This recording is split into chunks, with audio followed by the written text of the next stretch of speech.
Check out what Nnamdi Kanu says about the recent confiscation of alcoholic drinks in Jigawa State. Again, IPOB leader Nnamdi Kanu has reacted to the ongoing move against consumption and selling of alcoholic drinks in some parts of northern Nigeria. In his recent tweet on his Twitter handle, the founder of ESM picked the recent story of how over 308 bottles of liquor in Jigawa State was confiscated by Hisbah security operatives as his talking point. Nnamdi Kanu told his followers on the social media that despite the war against alcoholic drinks in the north, as recently seen in Jigawa, the region will still be given the highest share of the tax VAT that will be generated from selling the same products in the southern part of the country. He wondered how such actions from northern state government can be justified by anyone who is thinking of doing so for whatever reason. Okay. So in his words, he says, as the northern intensifies its war on alcoholic drinks sold by southerners, it will still be rewarded its highest allocation from alcohol tax generated in the south. How can anyone, even from the north, justify this? Well, again, it's like, what is the law? When again, I say the law, but obviously, constitution, business-wise, it's the hypocrisy of it all. It is the hypocrisy. But again, it's like, then are you trying to say that there should be a ban on consumption and production of alcohol in the state? Because again, whatever it is, and if they choose not to do that, that is fine because of religion, whatever, that is fine. However, if they don't do that, they might find that they would lose. It would be like a small scale of brain drain, where all the people who want to invest and all the skilled people in that area would actually leave the state and continue their businesses in other parts of the state, in other parts of the country. That's basically what's going to happen. And again, it's just like the Hisbah confiscated it, but is the Hisbah part of the government? And like, what gives them the right to do that? Is it recognized as a security outfit? Because again, we can have security outfits, but it shows, because again, it's like, if they practice Sharia law, then the Hisbah is basically like the police that is in that force and enforces Sharia law, and they're called the Hisbah police or whatever. So again, it's just like, so what is going on here? Because again, if the law presides, then if they change it in the laws that, you know what, in Jigawa State this is going to be so, they're fine. But then it's like, how are we meant to take it seriously when it's not? Because we have to decide what rules do we abide by. We're just going left, right, center. Doesn't make sense. And again, the fact that it was mentioned here, but according to Nnamdi Kanu, that it will be rewarded the highest allocation of alcohol tax generated in the south.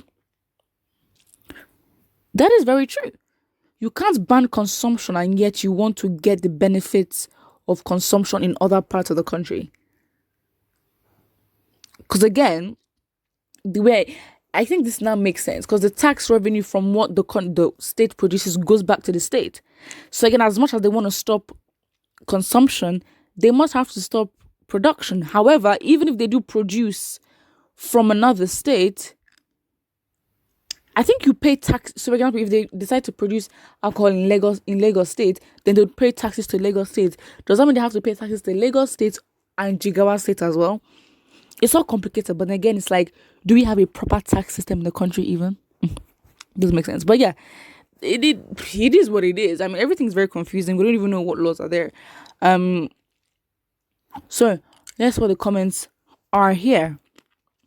Someone says, Ojukwu stay in Nigeria and fight Biafra war. I respect him, but you can run and hide outside country, sending our children to be killed. You are not a horror.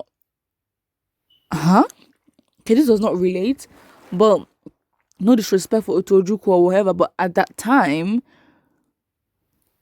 let me not give my opinion on that, but it's very much different times. The fight is very much different. There's an increase, steady, fast rate in the advancement in technology.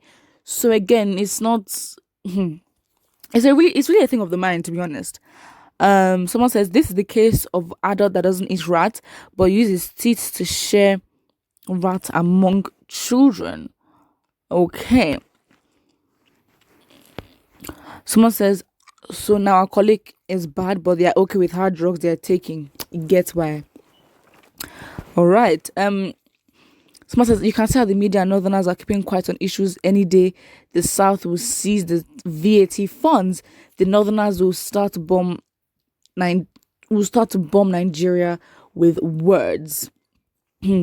I believe majority of you are commenting here are Christians. If I may ask you, does Christianity permit selling and consuming of alcohol? Please, I need your answer because I don't know you have quarrel with the banning of selling and consumption of alcohol. I don't think the Bible condemns it. However, I can't give you a specific thing, but it's more of a thing of self-control. I don't think you're allowed to get drunk. Basically, that's what it is.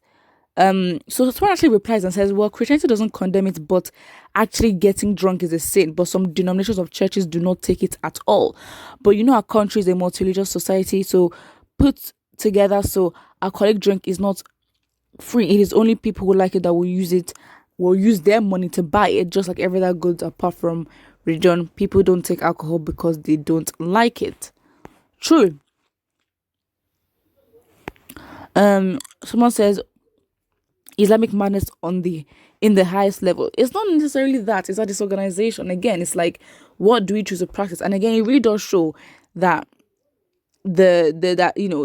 Northerners sort of, they hold the power. They have it as an advantage. Because imagine if, let's say, in the Southeast, we wanted to implement our own system of government. But then obviously theirs for them is based on religion, and religion is really tied into their culture and their identity. So it's hard to differentiate them from their religion. But again, in the South, imagine if we did the same thing. Someone says the Northerners are a liability to this country. Well, that is why we are in Nigeria. Like, going back, because the Northerners could not fund for themselves and were not self-sufficient, the joining of the Southern Protectorate and Northern Protectorate was as a result of the Southern part making a lot of money. And yeah, another part here says Khan doesn't believe in Nigeria, so he keeps commenting on the events happening to Nigerians. What a hypocrite. What?